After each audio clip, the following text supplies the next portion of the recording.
এই সরকার নির্বাচিত হয়েছে, তারা দুইটা ভোটে অংশগ্রহণ করেছে, কিন্তু একটা ভোট এর ফলাফল তারা মানে নাই। আপনারা জানেন গণভোটের গণরায়ের সাথে বিশ্বাসঘাতকতা করছে।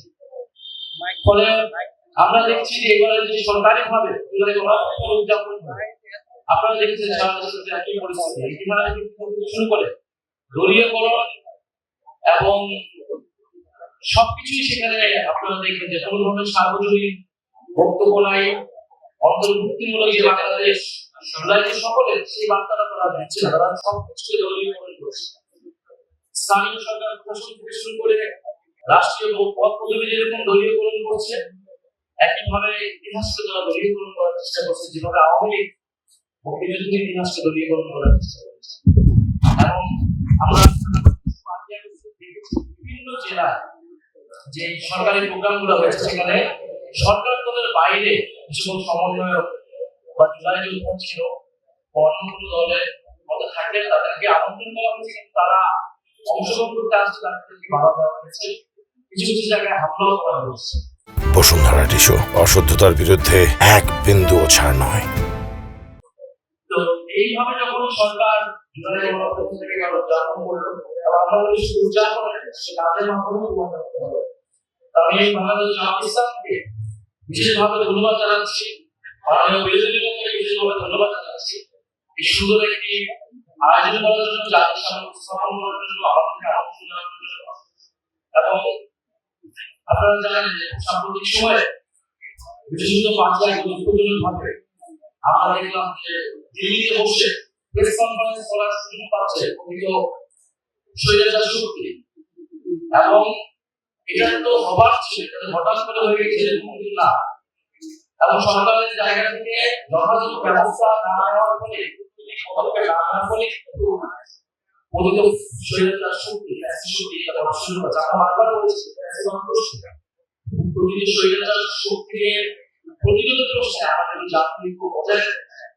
তারা পররাষ্ট্র মন্ত্রণালয়ে একটা প্রেস রিলিজ দিয়ে বাহবা পাওয়ার চেষ্টা করছে, কিন্তু বাংলা ভাষায় একটা কথা আছে যেটাকে বলে বাংলা নম্বর জঙ্গি ভাষা আমরা বলি অপরাধ।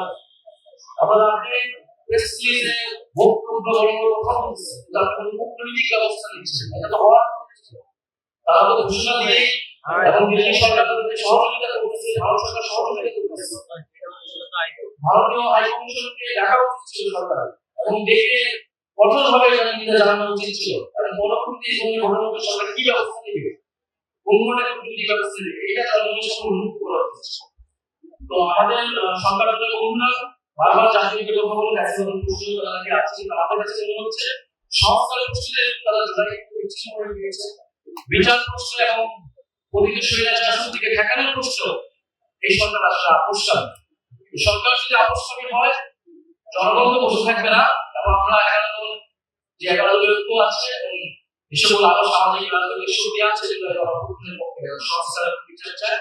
আমরা ঐক্যবদ্ধভাবে প্রতিটি স্বৈরাচার শক্তিকে আমরা প্রতিরোধ করবো, তার বিচার নিশ্চিত করবো, এবং যে সংস্কার গণভোটের যে রায়, সেই রায় অনুযায়ী আমরা কাজ করবো। সরকার যে সংবিধান সংশোধন কমিটি করেছে, এই কমিটি করে সরকার লেজিটিমেসি হারিয়েছে, যে কোনো ধরনের পরিবর্তন যারা করতে চায় না, এবং তাদের যে জনগণের আস্থা, সে আস্থাকে হারিয়েছে।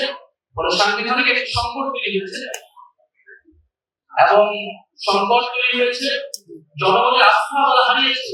এবং জনগণের আস্থা যখন একটা সরকার হারায়, তখন তারা তাদের টিকে থাকতে হয় ক্ষমতা দাপট এবং সন্ত্রাসের উপর ভিত্তি করে। এবং সেটা কিন্তু এই চিত্র বিগত 16 বছরে যেরকম আমরা দেখেছি, এখন কিন্তু আমরা দেখছি এই সরকার শুরু করেছে, এবং শুরু করেছে ক্যাম্পাসগুলোর মাধ্যমে।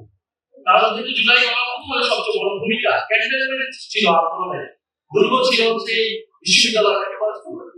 ফলে ছাত্র নেতাদের উপরে নির্বাচিত ছাত্র সংসদ এবং 11 দলের পক্ষে যে সকল ছাত্ররা রয়েছে, ছাত্রশিবির ছাত্রশিবির শুরু করে জুলাই গণঅভ্যুত্থানের পক্ষে তারা ক্যাম্পাসে ঢুকতে দিচ্ছে না, তারা আক্রমণ করছে বিচারে। তো এই যে সন্ত্রাসের অভয়ারণ্যে তারা পরিণত করছে, আবারও ক্যাম্পাসগুলোকে দখলদার করার চেষ্টা করছে। এবং পুলিশ, বিশ্ববিদ্যালয় প্রশাসন, আইন শৃঙ্খলা বাহিনী আবারও দলীয়করণ হয়েছে, তারা নিরপেক্ষ আচরণ করছে না। অর্থাৎ আমরা এটা আগেই বলেছি, এই রাজনীতি সংস্কৃতি পরিবর্তন হবে না, থাকবে। এটা কোনো ব্যক্তি প্রধানের, সরকার প্রধানের ব্যক্তিগত ইচ্ছার উপর নির্ভর করে রাষ্ট্র প্রতিষ্ঠিত হয় না। কাঠামোগত সংস্কার রাখতে হয় এই সরকার স্বৈরাচারী হবে এবং তাদের কিন্তু সেই প্রবণতা আছে। ইতিহাসে আমরা দেখেছি তারা একটা ব্যর্থ আওয়ামী লীগ হওয়ার চেষ্টা বিভিন্ন সময় করেছে, পারে নাই, জনগণের প্রতিরোধের মুক্তি করেছে। 96 সালে এটা হয়েছে।